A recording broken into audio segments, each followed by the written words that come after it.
here we are with Guy Martin at the Dainese store in London. Nice to meet you, Guy. Nice to meet you, mate. How you getting on? Not too bad. Fellow Lincolnshireman. Yeah, I know, from Scunny, mate. Yeah, I'm just down the road, Grimsby, mate. But yeah, centre of the universe, mate, as we always say. Of course. Go on. What's happening then? What's the plan? What are we going to have a natter about? First of all, you're obviously back on our TV screens this week. Just gone Channel 4, the lost World War II bomber. Yeah. I think that went out. To be honest, mate, I never watched them, but I think that what's gone out on Sunday, and then with a few jobs that we've finished, I think they're going out. Yeah. So there's a bit going on. Yeah. Just tell me a little bit about that show then, the search for the World War II bomber, and why you wanted to do that project in particular. Well, we heard what was going on. Shit, no one really knows about this. It was the Dutch government have put a pot together, and they're saying, right, they still see and they still teach it in their schools that they owe their freedom to the British Air Force, the RAF that flew, and just everything that went on during the Second World War, and how many British aircrew lost their life over Holland, right? And there was still, they'd sort of sussed it out that there is still 200 aircraft with the aircrew still in the ground in Holland, right? And the government had put this pot together to recover 3 planes a year for the next 10 years, right? Get the remains out of the planes, the human remains, and give those human remains a proper burial. And we found out that this was happening, but the Dutch government, said, we're doing this, but they didn't really want anyone to know about it. It's not that they was keeping it secret, it's just they weren't bothered about telling anyone that they was doing it. They was just doing it because it was the right thing to do, and because they still teach and they still believe that they owe their freedom to all of these people that lost their lives during the Second World War. I just think it's amazing. It's just amazing. That was...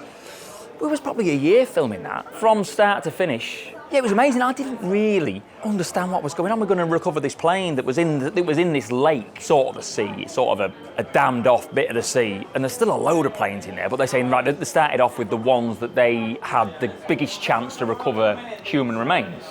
And I thought they're going to empty the sea, empty this lake to recover this plane, and that's what they did, right? But obviously the process, you've watched it. We built a dam around the plane, pumped the sea out, and got in there with diggers and recovered the plane. But it wasn't obviously recovering the plane was part of this, but it was the main reason for doing this was to recover the human remains and give them a proper burial. So it was an honour to be involved with the making of the programme, but then very touching in ways. An amazing project. And obviously it's just the latest of so many projects you've done over the years. Yeah. I'm 40. I was talking to my missus on the way down, and I've been doing this job for 14 years, making TV programmes. It's sort of in between all my other jobs that I do. You know what I mean? It's just 14 years it's been going on. So I've been doing some great stuff. I mean, the ones I always remember, the Wall of Death. Wall of Death, we did that live for Channel 4. I remember watching that. It was so cool. Yeah. It was so cool. Scary, but cool. It was, mate. It was, But, you've done your speed challenges in the transit van, Pikes Peak. Tranny van, Pikes Peak, mate. Yeah, that's still... Push bike on the beach, 112.94 mile an hour. Still probably the most scared I've ever been. I'll never forget that. 112.94, mate, yeah. Which one's kind of your favourite project that you've done? Is the one that stands out as your favourite? So many. I suppose... I don't know if I've been asked that before. I don't think I've been asked that before, I don't know if I had to pick one. I mean, Pikes Peak, really. Yeah. You know what I mean? We was in a real sort of oddball class, but we won the class. But that bike was nothing but trouble, man. I'd been 5 years building that bike, and we took it to America, and it was nothing but trouble. But it was just such a learning process. I learned so much, mate. And to go and do the Pikes Peak, mate, it's just... Pikes Peak's a massive event. It's been going for over 100... No, I think it's been going 80 years. It's been going for years. And the banned motorbikes going, like a couple of years after we rode there, because it was a really dangerous event. And anyone that got killed generally was a motorbike racer, generally. So my bike at the time was the only turbo motorbike to make it to the top of the hill and the only turbo motorbike to win. So that sort of is going to stand forever. I was going to say, that's not going anywhere now. So I've still got a bike. And I'm not a bike collector at all. I've never kept a motorbike, really. But I have still got that. Is the only one that I've got. Because every bike I've got, or had, I sell to fund the next project. Oh, of course, but I have still got that bike. I have still got that, yeah. You can't get rid of that one. No, never say that unless I need the money to go and fund another project, which always happens, mate. But this hasn't. I've had that bike, mate. I've had that bike for 15 years, I bet. Wow. Yeah, 15 years I've had it. And I bought it, and then it never. Anyway, there's a story, mate. There's always a story. Obviously, we're at Dainese this evening, but you recently went on a trip to Mugello with Dainese to see the MotoGP. And I did. Given your love of all things mechanical, engines, and all that. What's your current view on the bikes nowadays with the whole shot devices, the lowering devices, all the wings? Do you like that?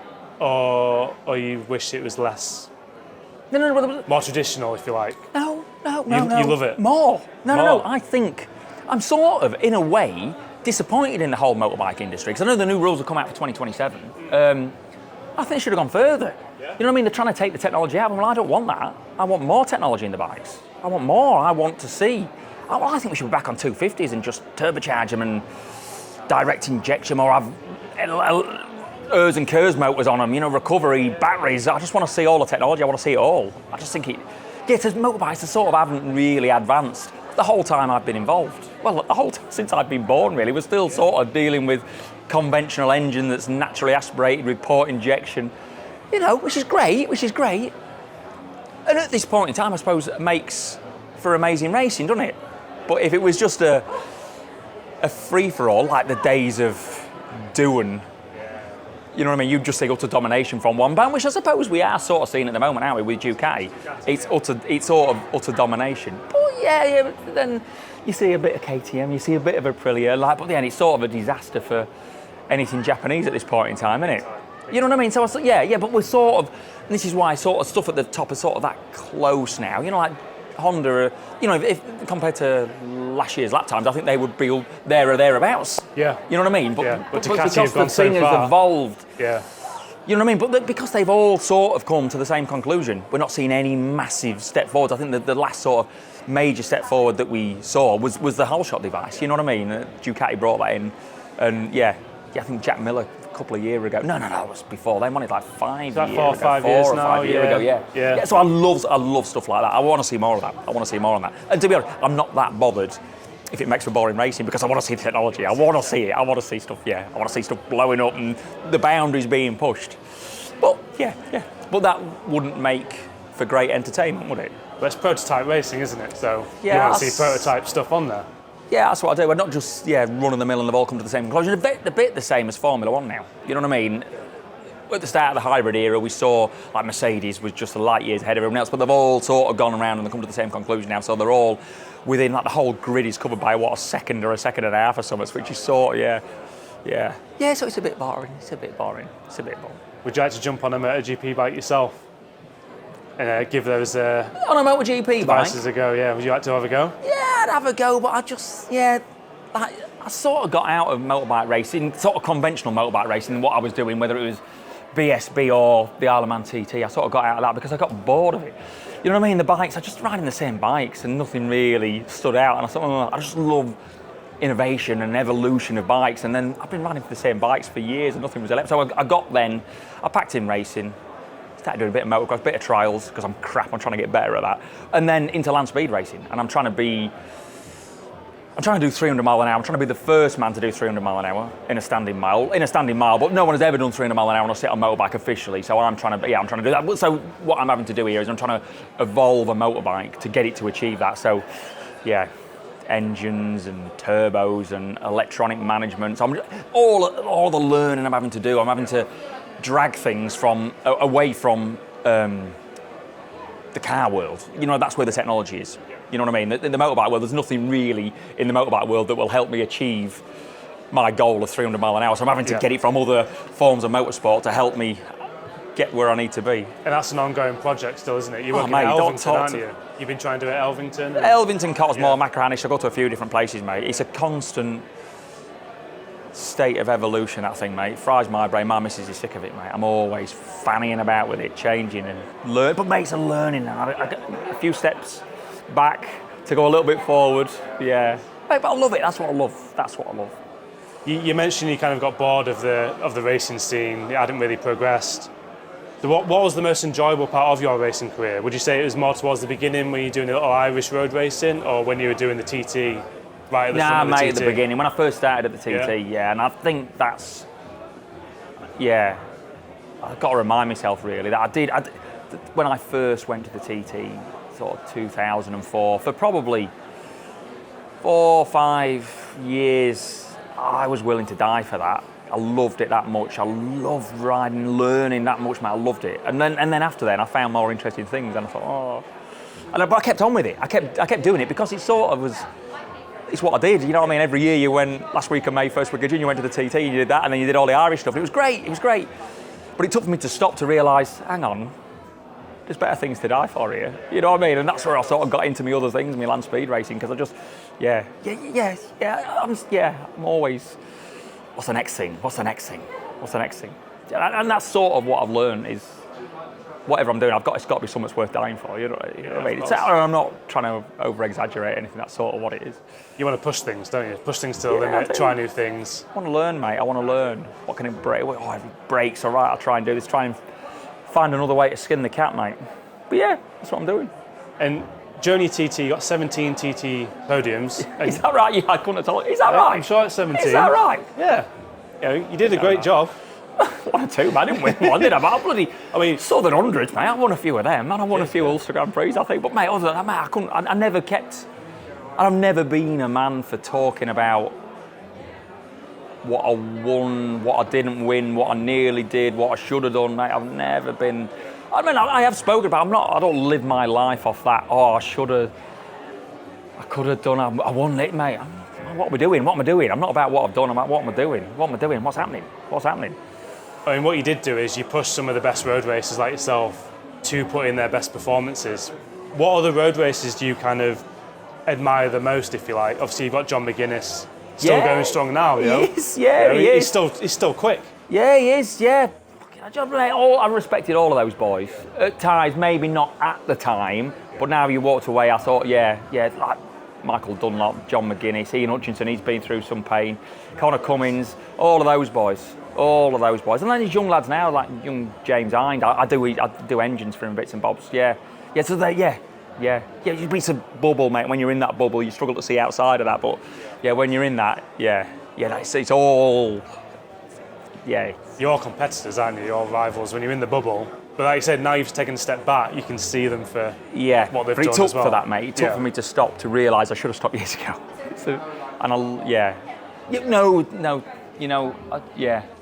But hey, mate, if we was all the same, it'd be a boring world, wouldn't it? It'd be a boring world, yeah. You mentioned Michael Dunlop. Yeah, he obviously beat Joey's record this year. Yeah, did you ever imagine that happening? No, because I was racing with Michael, right? So when I packed in, I think he'd probably beaten me at that time. But at the start, I was beating him, he was beating me. We was Southern 100, I beat him, he beat me, right? But he was wild, mate. I thought, you ain't going to see another year, mate. You'll end up with a wooden top on before long. But hey, he's still here and he's tamed it down, mate, and he's consistent and he's fast and he's safe. So, mate, I never thought he'd see it. But so to go and do what he's done, mate, is amazing. Yeah, massive respect. The TT guys now overall, they're doing 135 mile an hour plus laps. Yeah. Josh Brooks went through the speed trap like 205 mile an hour. Yeah, they're moving. When you're watching these things now, what's going through your mind seeing them reach those speeds? 205 mile an hour. Because you know the dangers of the TT though, don't you? Yeah, I do. But to be honest, my missus said, she's mad into it. And I'm not like, 200 mile an hour, mate. Do that in second gear on my bike. I suppose when you try to aim for 300 mile an hour. Yeah, mate, it's not that fast, to be honest, mate. To be honest. Have you been fast? I said, like the Sulby Straight of the TT. Mate, if I went down Sulby Straight of the TT, I'd do 260 mile an hour. Mate, I wouldn't be getting excited and doing 205 mile an hour, mate. I would do 260. Yeah, I think I would. I think, I said, I think you get a run onto it. I think, I'd probably do 260 down there, I think, Yeah, but mate, I've thought, it's all right, mate, it's all right. Yeah.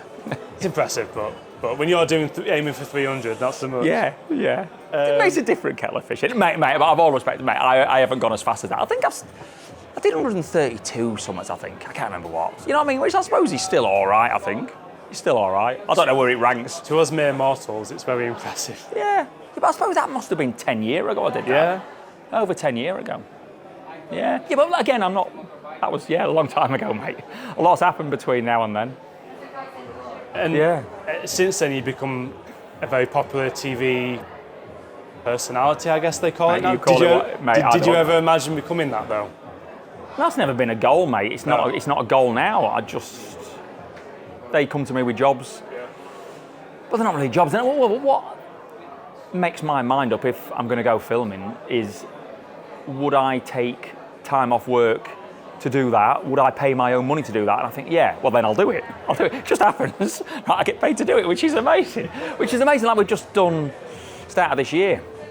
Yeah, we've just been, I suppose I can tell you. We went on, I was with the Royal Marines for a couple of weeks in Norway on like extreme Training nice. in Norway, mate. Intense? That was the word, intense, yeah, beyond, mate. We're training the Royal Marines for 2 weeks in Norway, mate, minus whatever, mate, brutal. But, mate, some learning about me.